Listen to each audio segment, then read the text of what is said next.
I'm Ben McBride. I am from Greenville, South Carolina.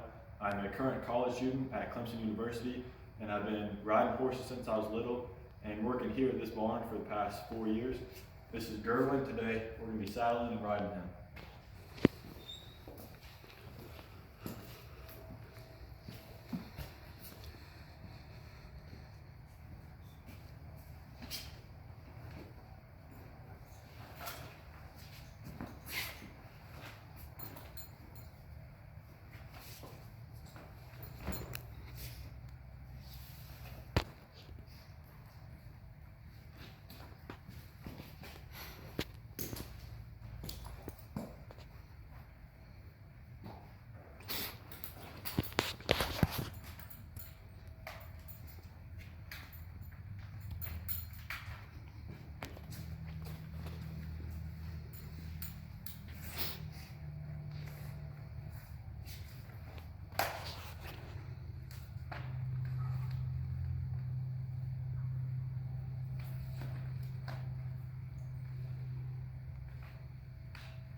There we go. Thank you.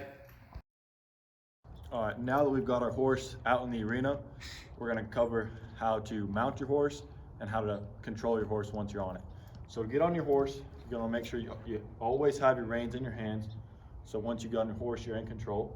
You want to put one hand on the horn of your saddle and then get your other foot up in the stirrup. Come over, grab onto the saddle, and then stand up. You're going to have to use a lot of foot pressure, and you can bounce a little and stand up and swing your leg over. Make sure not to kick your horse or anything, and then come over to the other side and find your stirrup. Once you're on, you're going to need to keep your reins so you can control. So how you start moving on a horse is you just gently kick the side of your horse. It's not a kick, it's more just gentle pressure with your feet, and he'll start going. And only do the amount of pressure that's necessary.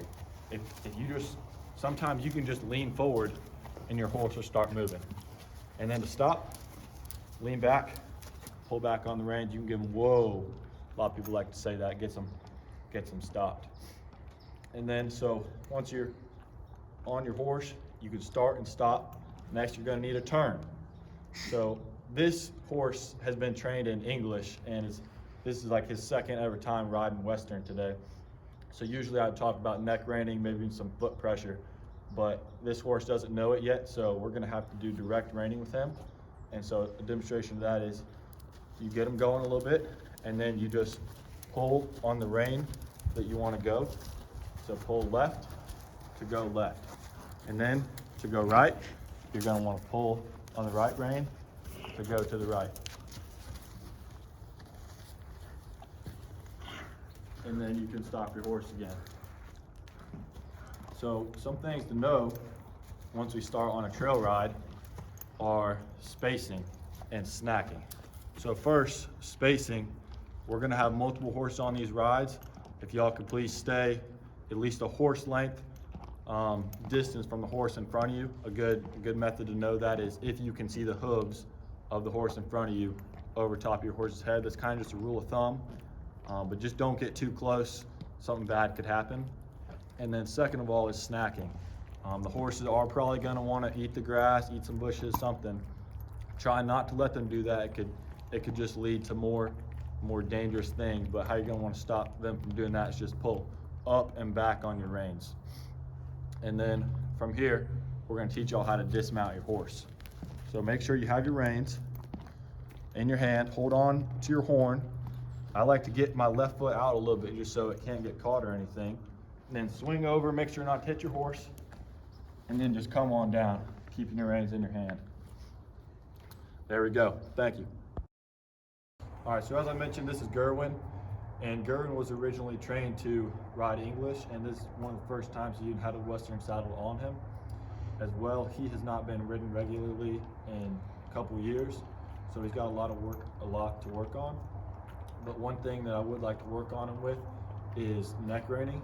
So we're gonna try and put some pressure on his neck, and then we're gonna catch him over, and we're just gonna keep on working that and work the pressure and release, and just be patient with him, and just know this stuff takes time. So I'm gonna get some pressure over here, and then I'm gonna catch him to the left.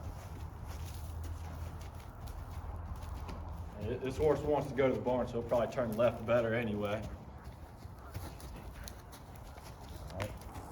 Now I'll get some pressure, and then catch him over. Good boy. Get pressure on his neck, and then catch him over. And this stuff just takes time. Just gotta remember to be patient. Just work in both directions.